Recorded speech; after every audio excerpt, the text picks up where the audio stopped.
জয় যিশু, জীবন্ত ঈশ্বরের জীবন্ত বাক্য। 84 বৎসর তিনি হান্না বৈধব্য জীবন যাপন করেছেন। মাত্র 7 বৎসর স্বামীর সঙ্গে বাস করেছিলেন। এই ধর্ম মন্দিরেই তাঁর আবাসস্থান। ঘর বাড়ি, দিন রাত উপবাস ও প্রার্থনা সহ ঈশ্বরের আরাধনা করতেন। তিনি এগিয়ে এসে ঘুমন্ত শিশুটির মুখ দেখতে দেখতে ঈশ্বরের ধন্যবাদ করতে লাগলেন। বলতে লাগলেন, এই তো ইনি সমগ্র মনুষ্য জাতির উদ্ধারকর্তা।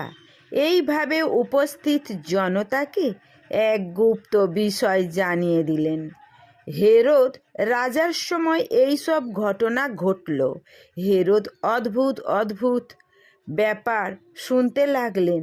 তিনি শুনলেন জিহুদার সক্রিয় যাজক উপাসনাকালে কি যে ঘটল মন্দিরে, তার দারুণ হঠাৎ মুখ হয়ে গেল, মুখ বন্ধ হয়ে গেল, বাক শক্তি রোধ হয়ে গেল। আবার শুনলেন নাসরতের এক কুমারী নাকি অলৌকিকভাবে সন্তানের জননী হলেন। মেষপালকেরা যে অপূর্ব দৃশ্য দেখল তা রাজার কানে গেল। বৃদ্ধ শিমিওন যাকে দেখার জন্য বেঁচে আছেন বলতেন, তাকে দেখলেন এবং তারপরই তার মৃত্যু হলো। হান্নার সাক্ষ্য যখন শুনলেন শিশুটি মানবকুলের মুক্তিদাতা, হেরোদ ভাবলেন, কে এই শিশু? চিন্তিত মনে হেরোদ যখন দিন কাটাচ্ছেন, সেই সময় জ্যোৎস্নাময়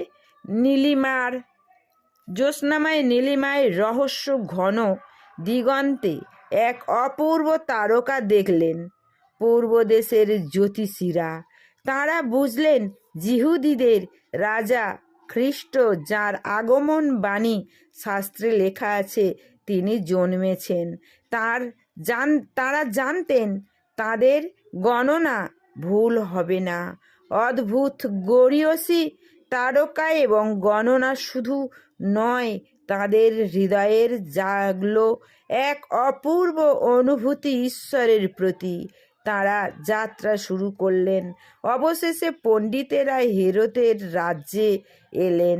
শোনা গেল জিহুদীদের যে রাজা জন্মেছেন তার সন্ধানেই তাঁরা এসেছেন, সঙ্গে তাদের বিস্তর সামগ্রী সম্ভার।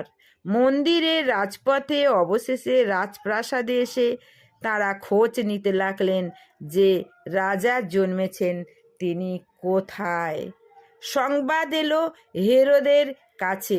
হেরোদ ব্যস্ত হয়ে সংবাদদাতাদের জিজ্ঞাসা করলেন, কেমন লোক এরা, কি বলতে চায়?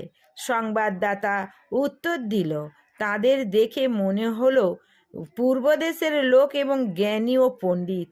তারা বলেছেন, আমরা পূর্বদেশের উজ্জ্বল নক্ষত্র দেখেছি ও তা দ্বারা জেনেছি যে ইসরায়েলীদের সিংহাসন যিনি অধিকার করবেন তিনি এই সময় জন্মেছেন, তাই আমরা তাকে প্রণাম করতে এসেছি। জয় যিশু। এই পর্যন্ত আবার তোমাদের আমি বলবো, তোমরা আমার সঙ্গে থাকো, সাথে থাকো। ভালো লাগলে সাবস্ক্রাইব করো, আমাকে হেল্প করো যাতে আমি তোমাদের কাছে আরও নতুন নতুন বাক্য নিয়ে আসতে পারি। জয় যিশু।